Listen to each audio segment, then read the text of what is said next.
नमस्कार, बहुत स्वागत है आपका। मैं हूं आपके साथ समुद्र शर्मा। कर्नाटक विधानसभा चुनाव रिजल्ट की तस्वीर अब साफ हो चुकी है और राज्य में कांग्रेस पूर्ण बहुमत से सरकार बनाने जा रही है। मतदाताओं ने अपने 38 सालों के रिवाज को बरकरार रखते हुए बीजेपी को बड़ा झटका दिया। खास बात यह रही कि माना जा रहा था कि जेडीएस किंग मेकर की भूमिका में रह सकती है, लेकिन नतीजों ने साफ कर दिया है कि कांग्रेस को कोई चुनौती नहीं देने वाला। कांग्रेस इस बड़ी जीत का जश्न मना रही है। जाहिर है इस जीत की खुशी छत्तीसगढ़ जैसे कांग्रेस शासित राज्यों में दोगुनी है, लेकिन सवाल है कि क्या कांग्रेस कर्नाटक की जीत का छत्तीसगढ़ में कितना असर होगा। बात आज इसी पर, उससे पहले रिपोर्ट देखिए।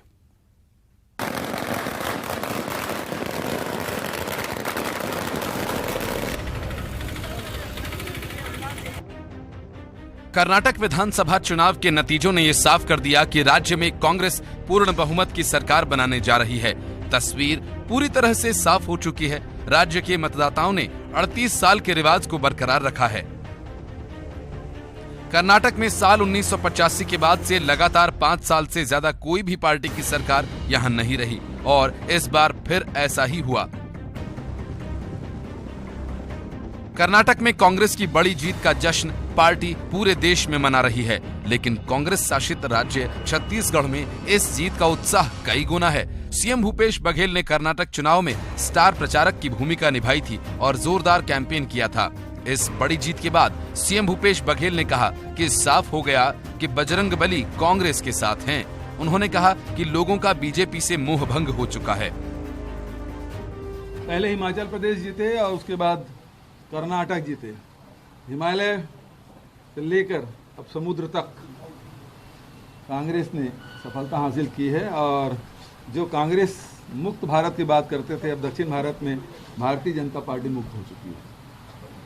भारतीय जनता पार्टी लगातार उनको ये एहसास हो गया था कि कर्नाटक में हारने वाले हैं और यही कारण है कि मोदी जी की जगह सारे टेलीविज़न में नड्डा जी की फोटो लगने लग गया है। दूसरी बात यह है कि भारतीय जनता पार्टी के लोग फिर मोदी की जगह योगी योगी करने लगे, बुलडोजर की बात करने लगे और भारतीय जनता पार्टी के नेताओं से पहले हमारे अरुण साहू जी को पता चल गया था। तभी बोले कि हम यहाँ उत्तर प्रदेश की तरह यहाँ भी बुलडोजर चलाएंगे। कर्नाटक की जनता ने फैसला दिया है और उस फैसले से स्पष्ट हो गया है कि बजरंगबली है वो कांग्रेस के साथ है। कर्नाटक में जीत को कांग्रेस बदलती सियासी फिजा के तौर पर देख रही है। छत्तीसगढ़ कांग्रेस की प्रभारी कुमारी शैलजा का दावा है कि जिस तरह छत्तीसगढ़ की कांग्रेस सरकार लोगों के लिए काम कर रही है, राज्य में भी कांग्रेस को दोबारा जीत मिलेगी। बिल्कुल, छत्तीसगढ़िया सबसे बढ़िया और छत्तीसगढ़िया लोग दिखाएंगे मातारी के नाम पर। छत्तीसगढ़ में कांग्रेस पार्टी विजय प्राप्त करेगी। सवाल ये है कि कर्नाटक में कांग्रेस की जीत का छत्तीसगढ़ में क्या असर होगा। राजनीतिक पंडित तमाम तरह के कयास लगा रहे हैं। हालांकि बीजेपी का ये दावा है कि सिर्फ छत्तीसगढ़ में ही नहीं बल्कि मध्य प्रदेश और राजस्थान में भी बीजेपी की जीत होगी। और आने वाले समय में जो 3 राज्यों के विधानसभा चुनाव हैं, छत्तीसगढ़, मध्य प्रदेश और राजस्थान, निश्चित रूप से वहां भारतीय जनता पार्टी की सरकार बनेगी। कांग्रेस तो डूबती हुई जहाज है। क्या कहेंगे, मोह भंग हो गया है, बजरंगबली कांग्रेस के साथ है? देखिए, जो कांग्रेस पार्टी, जिस कांग्रेस पार्टी ने भगवान राम को काल्पनिक कहा है और उनके अनन्य भक्त बजरंगबली, तो जो देश और समाज के हित में काम करने वाले लोग हैं, जो सनातन का काम करने वाले लोग हैं, उनके पक्ष में होंगे और बजरंगबली और भगवान राम का आशीर्वाद तो हमारे साथ है। कर्नाटक के नतीजों के बाद एक तरफ जहां कांग्रेस जश्न मना रही है, वहीं राज्य में बीजेपी ने महासंपर्क अभियान की तैयारी कर ली है। 30 मई से 30 जून तक बीजेपी अपना अभियान चलाएगी। इस दौरान बीजेपी के नेता घर घर जाएंगे और केंद्र सरकार की योजनाओं का प्रचार करेंगे। जाहिर है कर्नाटक में बीजेपी की हार और कांग्रेस की जीत का असर अभी से दिखने लगा है। ममता लांजेवार के साथ युगल तिवारी, न्यूज़ 18 रायपुर। तो कर्नाटक में मिली जीत से कांग्रेस उत्साहित है, जश्न मना रही है कांग्रेस। वहीं बीजेपी को अब मंथन की जरूरत है, विचार करने की जरूरत है। और इसी मुद्दे पर चर्चा करने के लिए दो खास मेहमान हमारे साथ जुड़े हुए हैं। कांग्रेस नेता अजय गंगवानी जी, संदीप शर्मा बीजेपी प्रवक्ता। संदीप जी, आपका भी बहुत स्वागत है। अजय जी, आपका भी बहुत स्वागत करता हूं। अजय जी, सबसे पहले आपको बधाई कर्नाटक में मिली जीत पर। क्या लगता है आपको, कर्नाटक की हवा बदलेगी फिजा? सुमित जी, सबसे पहले कहना चाहूंगा जय बजरंग बली। आज कहीं ना कहीं देखिए, भारतीय जनता पार्टी ने बजरंग बली के नाम से, कभी हिजाब के नाम पे, कभी हलाल के नाम पे, वोटों के ध्रुवीकरण का, धर्म पे राजनीति करने का प्रयास किया। जो नैरेटिव सेट करने का प्रयास भारतीय जनता पार्टी, माननीय आदरणीय प्रधानमंत्री मोदी जी करते रहे, कहीं ना कहीं जो कर्नाटक की 5 करोड़ 21 लाख जनता ने आज दिखा दिया कि जो मुद्दे हैं वो महंगाई है, बढ़ती बेरोजगारी है, बढ़ती आर्थिक असमानता है और 40% की कमीशन खोर सरकार है, जिन्होंने इन 5 सालों में 1.5 लाख करोड़ आम जनता की जेब से निकाल दिया। और सबसे पहले आपके लोकप्रिय चैनल पे कर्नाटक की जनता को, कांग्रेस को भरपूर प्यार, इसमें आशीर्वाद देने के लिए दिल से धन्यवाद देना चाहता हूं। और उन्होंने साबित कर दिया। देखिए, सबसे महत्वपूर्ण ये रहा कि मोदी जी के नेतृत्व में चुनाव लड़ा। आखिरी के 7 दिन में मोदी जी ने 19 सभाएं ली, 6 रोड शो लिए। उसके बाद स्थिति क्या है, आज पूर्ण बहुमत मिलता है। इस बात का स्पष्ट प्रमाण है कि मोदी जी को कर्नाटक की जनता ने पूरी तरह नकार दिया। दूसरी बात, लगातार 5 साल की जो कर्नाटक की सत्ता पक्ष था, उन्होंने लगातार भ्रष्टाचार में व्यस्त रहे। बढ़ती महंगाई, बढ़ती बेरोजगारी, कोई कार्यक्रम नहीं किया गया। आज जितने भी कॉन्ट्रैक्टर एसोसिएशन थे, अन्य प्रतिनिधिमंडल थे, लगातार प्रधानमंत्री जी को पत्र लिखते रहे, होने वाले भ्रष्टाचार के लिए आकृष्ट करते रहे, परंतु कोई कार्रवाई नहीं की गई। और देखिए, सबसे महत्वपूर्ण ये रहा, अमित शाह जी चुनाव की बैठक में क्या कहते हैं, अगर यहाँ भाजपा की सरकार नहीं बनेगी तो दंगे होंगे। आज जेपी नड्डा जी क्या कहते हैं, अगर आप भाजपा को नहीं चुनेंगे तो प्रधानमंत्री जी का आशीर्वाद नहीं मिलेगा। मतलब आप कर्नाटक की जनता को धमकाते हैं, डराते हैं। अजय जी, कर्नाटक की जनता ने मोदी जी को नकारा है या फिर कर्नाटक बीजेपी को नकारा है? नहीं, देखिए, एक स्पष्ट है, अगर किसी के नेतृत्व में चुनाव लड़ा जा रहा है सुमित जी, अगर ये जीतते तो पूरा क्रेडिट मोदी जी को जाता। आप इस बात को स्वीकार करते हैं? अगर आप जीतने का क्रेडिट लेने का साहस रखते हैं तो आप नैतिक जो है जनमन का, जो उसको स्वीकार करने का नैतिक साथ आपको दिखाना पड़ेगा। आज प्रधानमंत्री जी को ये स्वीकार करना पड़ेगा कि मोदी जी आज प्रमुख नेता थे, प्रमुख सब तरह रैलियां उनके द्वारा की गई, सभाएं ली गई, रोड शो किए गए, उसके बाद भी असफल हो रहे हैं। तो कहीं ना कहीं जो मोदी जी का जादू समाप्त हो रहा है। और देखिए, एक चीज और कहना होगा सुमित जी, इसके बाद अभी मध्य प्रदेश में, छत्तीसगढ़ में, राजस्थान में चुनाव होने वाले हैं। एक रास्ता खुला है और इस बात का स्पष्ट है कि आने वाले तीनों राज्यों में हमारी कांग्रेस पार्टी शानदार जीत करेगी। और तो सुमित जी, सबसे महत्वपूर्ण ये था कि ये बिना मुद्दे के चुनाव लड़ते रहे। आज ये मोदी के चेहरे पे चुनाव लड़ते रहे, अमित शाह जी रैलियां लेते रहे। हमने जो कर्नाटक की जनता के स्थानीय मुद्दे थे, आज देखिए 5 गारंटी हमने दी। गृह ज्योति, हर घर में 200 लीटर बिजली मुफ्त, गृह लक्ष्मी, प्रत्येक महिला मुखिया को 2000 प्रति माह, अन्ना भाग्य, बीपीएल परिवार को 10 किलो अनाज, युवा निधि, ग्रेजुएट बेरोजगार को 3000, डिप्लोमा बेरोजगार को 2000 और सबसे महत्वपूर्ण, महिला शक्ति के लिए सभी सरकारी बसों में महिलाओं के लिए मुफ्त सेवा। तो हमने जो उनकी जड़ थी, जो उनकी सोच थी, जो उनकी समस्याएं थी, जो 5 साल में सत्तासीन सरकार नहीं कर पा रही थी, उन घोषणा पत्र के वादों को लेकर जनता के बीच गया। और हमने जो है क्रिएटिविटी राजनीति, ठीक है, बड़े बड़े वादे यहाँ पर कांग्रेस की तरफ से हुए हैं। क्या वो वादे पूरे हो पाएंगे, ये तो आने वाला वक्त ही बताएगा। मैं लौटूंगा अजय जी आपके पास। संदीप जी, क्या कुछ कहेंगे आप? कहाँ चूक हो गई? मंथन की आवश्यकता बीजेपी में? देखिए, सबसे पहले तो कांग्रेस पार्टी के प्रवक्ता को बधाई, उन्होंने इस चुनाव में जीत हासिल की है, इसकी बधाई देता हूँ। दूसरी बात, मैं बधाई देता हूँ ईवीएम को, जिसकी इज्जत और आबरू बच गई। और तीसरी बधाई देता हूँ मैं चुनाव आयोग को, जो चुनाव आयोग की भी अभी इज्जत बच गई। वरना ये जो बैठे हुए हैं ना, आज अगर ये स्थिति हमारे साथ जीत होती तो ये उनके खाल खींचते होते, ईवीएम को दोष देते होते और चुनाव आयोग की जो है पूरी तरह से उसको जितनी भी लानत मलानत हो भेजते रहते। लेकिन उनकी भी इज्जत बच गई। अब रह गई बात चुनाव में समीक्षा की, तो निश्चित रूप से चुनाव में हमारी पराजय हुई है। जनता का जो जनादेश मिला है हमको कर्नाटक में, उस जनादेश को हम सिरोधार्य करते हैं और आने वाले समय में निश्चित रूप से हम विचार करेंगे कि हमारे से कहाँ चूक हो गई है, जिसके कारण हमारी सीटें वहां पर घटी है। लेकिन एक बात मैं महत्वपूर्ण कहना चाहूंगा सुमित जी, हमारा वोट का परसेंट 36% है। हमारी सीटें जिस रफ्तार से घटी है, उस रफ्तार से हमारा वोट का परसेंट नहीं घटा है। और जिस तरह से बात कर रहे थे ध्रुवीकरण की राजनीति वस्तुतः भारतीय जनता पार्टी ने नहीं किया। ध्रुवीकरण की राजनीति किया कांग्रेस पार्टी ने, जिन्होंने कहा कि हम बजरंग दल पर प्रतिबंध लगाएंगे। ऐसा करके उन्होंने एक खास समूह के वोट का टैक्टिकली उनको वोट पड़े, इसके पूरे इंतजाम वहां पर किया और बाद में उसे मुकरने का भी काम किया।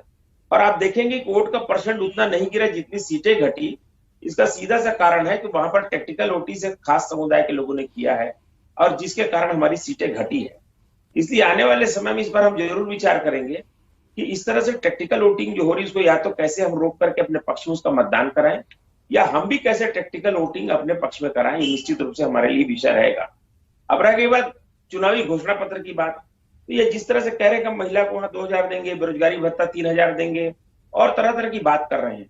सुमित जी, आप छत्तीसगढ़ में बैठे हैं, इन्होंने महिलाओं को वादा किया था कि हम 1000 रुपये आपको पेंशन देंगे, 5 साल बीत गए, उसको पेंशन नहीं मिला है। बेरोजगारों को 10 लाख बेरोजगारों को इन्होंने 2500 रुपये देने की बात कही, लेकिन 2.5 रुपये आज तक किसी बेरोजगार को नहीं मिला है। इन्होंने कहा था कि ग्रामीण किसानों को जिसके पास मकान नहीं उनको हम 2 कमरे का मकान बना करके देंगे और उनको बाड़ी भी बना करके देंगे। इन्होंने पता नहीं कितने वायदे कर दिए। बुजुर्गों को 1500 रुपये पेंशन महीना देने की बात कर दी इन्होंने महिला स्व सहायता समूह के सारे कर्जे माफ करने की बात कही, लेकिन उन्होंने कोई घोषणा पूरा नहीं किया। और इसी तरह घोषणा के झांसे में आज वहां के लोग आ गए।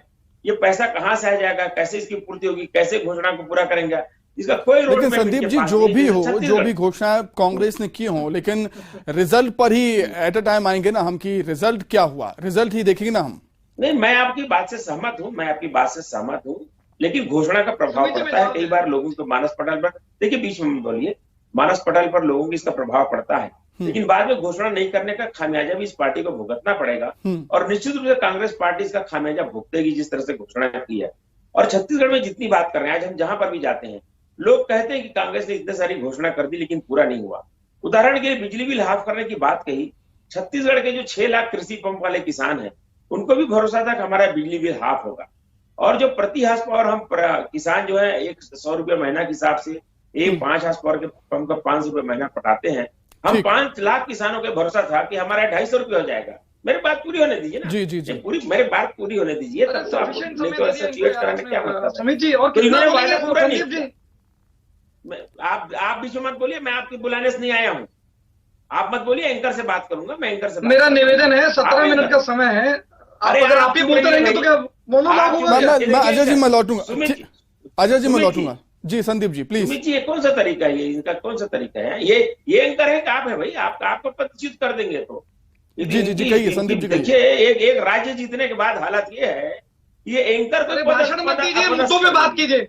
अजय जी, अरे आप चुप रहिए। आप पहले चुप रह करके सभ्यता सीखिए बोलने की। पहले आप, मैंने धैर्य से संदीप जी, मेरा निवेदन है ये। आप चुप रहिए संदीप। अजय जी, मैं आपके पास लौटूंगा। भाषा ढंग का प्रयोग कीजिए संदीप जी, इस तरह की भाषा का प्रयोग ना करें मेरे साथ। मैं आपका ये सत्ता का एंकर नहीं दिखाए मुझे आप। देखिए, इस प्रकार की बदतमीजी वाली भाषा प्रयोग ना करें। अजय जी, संदीप जी प्लीज इसे व्यक्तिगत डिबेट ना बनाएं, व्यक्तिगत डिबेट ना बनाएं। हम यहाँ पर कर्नाटक चुनाव की बात यहाँ पर कर रहे हैं। प्लीज उसी मुद्दे पर रहे हम तो अच्छा होगा। संदीप जी, मैं आपके पास लौटूंगा। अजय जी, मेरा एक सवाल आपसे ये है कि क्या ये कांग्रेस की जीत है या फिर कर्नाटक की जनता की जीत है? क्योंकि सुमित जी आप रुकिए 1 मिनट। सुमित जी, मेरी बात सुन लीजिए पहले, आप उसके बाद जो बोले। मेरी बारी में इन्होंने डिस्टर्ब किया है। आप मेरा वक्त को मेरा दीजिए मेरे को। आप मेरे बोलने की जिस तरह से मैं शांत था वहां पर, कितना समय किसको देना हुआ आपका काम है, 6 मिनट 8 मिनट का। मुझको आप समय जो दिए उसको बिल्कुल संदीप जी, सभी को बराबर समय में दे रहा हूँ यहाँ पर। नहीं मैं अरे भाई, आप उनको रोक नहीं रहे हैं। मेरी मैं रोक रहा हूँ लगातार। नहीं, आप रोक नहीं रहे। संदीप जी, टाइम दूंगा ना मैं आपको भी। डिबेट नहीं, मुझको मत करिए, मुझको मत बुलाइए। चलिए ठीक है संदीप जी कहिए, चलिए प्लीज। तो मैं यही बता रहा था कि उन्होंने जिस ढंग से वायदे पूरे प्रदेश में छत्तीसगढ़ में किए हैं, जिस ढंग से भ्रष्टाचार यहाँ मचा करके रखे हुए, चाहे शराब का घोटाला का हो, चाहे यहाँ पर माइनिंग घोटाला का हो, चाहे रेत घोटाला का हो, पूरे छत्तीसगढ़ को उन्होंने बर्बाद कर दिया है। और इसका दुष्परिणाम आएगा आने वाले चुनाव में। छत्तीसगढ़ में बुरी तरह से हारेंगे। ठीक है, कर्नाटक जीत के उनको जश्न मनाने दीजिए, मैं उनको बधाई भी दिया हूँ, लेकिन आने वाले समय में छत्तीसगढ़ में इनकी सारी करतूत जो है वो खुल करके सामने आ जाएगी और ये चुनाव निश्चित रूप से छत्तीसगढ़ के हारेंगे। ठीक है, मैं संदीप जी आपके पास लौटूंगा। अजय जी, मेरा आपसे सवाल यह है कि क्या ये कर्नाटक की जनता की जीत है या कांग्रेस की जीत है? क्योंकि 38 सालों का जो रिवाज है वही बना हुआ है कि कर्नाटक की जनता किसी भी पार्टी को रिपीट वहां पर नहीं करती। वैसा ही कुछ हुआ? अजय जी देखिए सुमित जी, 2 अलग अलग मुद्दों को आप जोड़ने का प्रयास कर रहे हैं। कांग्रेस ने आज स्थानीय मुद्दों को प्राथमिकता दी, वहां की जनता के बीच जाके उनकी सोच के, उनके मांग के अनुसार जो सत्ता पक्ष नहीं कर पाया, उन वादों को लेकर हम उनके बीच पहुंचे और यही सबसे महत्वपूर्ण है। कर्नाटक की जनता देश की सबसे शिक्षित जनता है। आप जो धर्म पे राजनीति करने का प्रयास करेंगे वोटों के ध्रुवीकरण का प्रयास करेंगे, उसको पूरी तरह नकार दिया है। आज ये छत्तीसगढ़ की बात करते हैं संदीप जी, 36 में से 90% वादे पूरे कर दिए।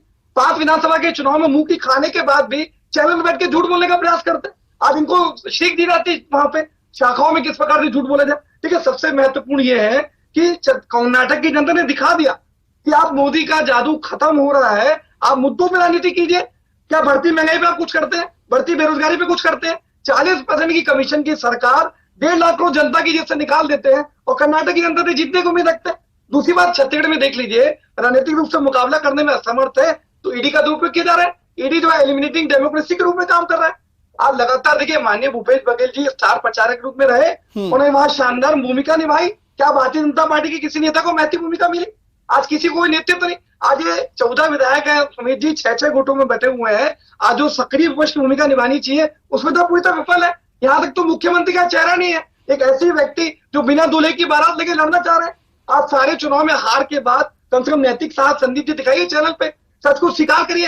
एक तरफ आप कहते हैं हमको जनादेश उधार है, उसके बाद दूसरी बातें करते हैं। यही भारतीय जनता पार्टी का सुमित जी दोहरा चरित्र है। ठीक है। दूसरी बात, ठीक है, छोटा सा एक और कर दूं, ये कर्नाटक की जनता का जो जनादेश आया है, दो मैसेज बहुत स्पष्ट है।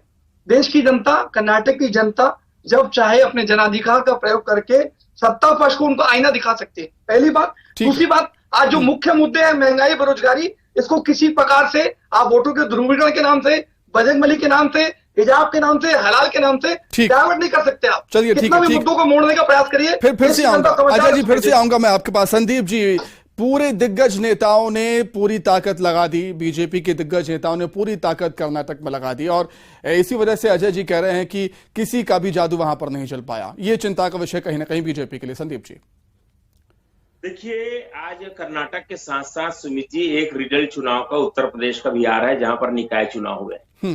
और आपको मैं बता रहा हूं, वहां पर के कुछ महापौर का जो क्षेत्र है, जो नगर पालिका, नगर निगम है, वो तो छोटे मोटे स्टेट के बराबर भी है। आप देखिए, वहां पर के 17 के 17 निगमों में पूरी तरह से भारतीय जनता पार्टी आ गई है। कांग्रेस का सुपड़ा सफाया हो गया है। कांग्रेस का वोट का परसेंट आप देखेंगे उत्तर प्रदेश में आज जो चुनाव हुआ है उसमें ये 2% जो पाए थे वो पिछले विधानसभा में उससे भी नीचे चले गए हैं। ये 1.5% और लेकर के ये 1.4% पर आ गए हैं। तो अगर ये लोग इस तरह की बात कर रहे हैं कि मोदी जी का जादू खत्म हो गया, इसका जादू खत्म हो गया, तो ये जो है निर्मूल बात है। आज उत्तर प्रदेश में कांग्रेस कहीं पर मुंह दिखाने के लायक नहीं बच गई है। एक पंचायत का चुनाव भी जीतने की स्थिति में कांग्रेस पार्टी नहीं, जहां पर कभी इनकी तूती बोला करती थी। जहां तक कर्नाटक का सवाल है, कर्नाटक हमारे लिए दक्षिण का द्वार है। हम उस द्वार के अंदर गए, जीते हैं। पिछले बार एक बार सरकार बनाए, इस बार हमारी सरकार जरूर नहीं बनी है, लेकिन हम 36% वोट के साथ वहां पर दमदारी से खड़े हुए हैं। कुछ टेक्निकल वोटिस और जितने सीटें हम वहां पर हारे हैं, आप अभी पूरा रिजल्ट आने दीजिए। जब कल पूरा रिजल्ट इलेक्शन कमीशन का आएगा तो आप पाएंगे कि हम कोई सीट 1000 से आ रहे हैं, कोई 1500 से आ रहे हैं। बहुत मार्जिनल वोट से हम हारे हैं, बहुत टेक्निकल वोटिंग के कारण हारे हैं। कहीं ना कहीं पर हमारी मैनेजमेंट जो चूक हुई उसको हम स्वीकारते हैं, लेकिन आप इसको नकार नहीं सकते कि हम बहुत मजबूती से विपक्ष के रूप में वहां खड़े हैं। लेकिन कांग्रेस पार्टी का हाल क्या है, पूरे लोकसभा में विपक्ष के लायक नहीं रह गए हैं। उत्तर प्रदेश में कोई पूछने वाला नहीं है। बिल्कुल। तो देखिए, और देखने वाली बात होगी कि कर्नाटक की हवा क्या फिजा बदलेगी। जी संदीप जी, मैं दोबारा आपके पास लौटूंगा। अजय जी, मेरा एक सवाल आपसे है कि बजरंगबली का जिक्र कहीं ना कहीं इस चुनाव में हुआ और जैसा कि आपने कहा कि बजरंगबली हमारे साथ है, सीएम भूपेश बघेल भी कह रहे थे, ये भी हो सकता है ना कि हिंदी भाषी पट्टी में बजरंगबली का मुद्दा चल जाता, वहां नहीं चल पाया कर्नाटक में। देखिए सुमित जी, वही कहना चाह रहा हूँ, भारतीय जनता पार्टी मुद्दों पे राजनीति नहीं करना चाहती। ये कभी धर्म के नाम पर, कभी विभाजनकारी नीतियों के नाम पे, कभी एक वर्ग के प्रति दूसरे वर्ग को खड़ा करने के नाम पे, ये उसी पे राजनीति करने का प्रयास कर रहे हैं। आज देश की जनता इस मुद्दे को बहुत अच्छे से महसूस कर रही है, इस बात को समझना पड़ेगा। ठीक है, दूसरी वोटों के प्रतिशत की बात हो तो स्पष्ट कर दूं, पिछले बार भी इनके भली जो सीटों की संख्या ज्यादा थी, लेकिन इनको वोट मिले थे 36%, जबकि कांग्रेस को उस समय मिले थे 38%। और अभी जो वोट का परसेंटेज का अंतर है वो 7% है। बहुत लंबा अंतर है सुमित जी। छत्तीसगढ़ में जब 2013 में इनकी सरकार बनी थी तो इनका अंतर का तो मात्र 0.7। अच्छा अजय जी, एक चीज और ये भी है कि इलेक्ट्रॉनिक वोटिंग मशीन का जिक्र भी होता है जब चुनाव के रिजल्ट आते हैं। हमने देखा है कई राज्यों में जब चुनाव के रिजल्ट आए तब कांग्रेस ने यह कहा कि ईवीएम हैक है। इस पर कुछ कहना चाहेंगे? इस चुनाव में ईवीएम पर कुछ कहना चाहेंगे आप? देखिए, दो चीजें कहना चाहूंगा। अब ईवीएम तो पूरी तरह इनके नियंत्रण में है। मैं क्या कहूं, उससे मुझसे ज्यादा बेहतर संदीप जी कह सकते हैं कि क्या ईवीएम का दुरुपयोग किया जा रहा है, नहीं किया जा रहा है, पहली बात। दूसरी बात, चुनाव आयोग के बड़े बड़े दावे कर रहे हैं। मुझे बता दीजिए, अमित शाह जी चुनावी रैली में स्पष्ट रूप से कहा कि अगर भारतीय जनता पार्टी की सरकार कर्नाटक नहीं बनाएगी तो दंगे होंगे। क्या ये जो स्टेटमेंट है ये चुनाव आयोग के खिलाफ नहीं है? मुझे बता दीजिए, क्या उचित मानते हैं? और इसके पहले गुजरात में जब दंगे की बात हो रही थी तब उन्होंने कहा कि 2002 में ऐसा सबक सिखाया कि आज तक वहां शांति है। देश का केंद्रीय गृह मंत्री जिसपे अपराध का नियंत्रण का दायित्व है, जो सबसे महत्वपूर्ण भूमिका में है, वो चुनावी बैठक में इस प्रकार की भाषा का तो प्रयोग चलिए कर रहा ठीक है, कर्नाटक में यहाँ कांग्रेस का जादू चला है, लेकिन देखने वाली बात होगी कि कर्नाटक की हवा क्या देश की फिजा बदल पाएगी। ये तो आने वाला वक्त ही बताएगा। समय की कमी है मेरे पास। संदीप जी बहुत शुक्रिया, अजय जी आपका भी बहुत शुक्रिया जुड़ने के लिए और चर्चा में शामिल होने के लिए। चर्चा में फिलहाल इतना ही, नमस्कार।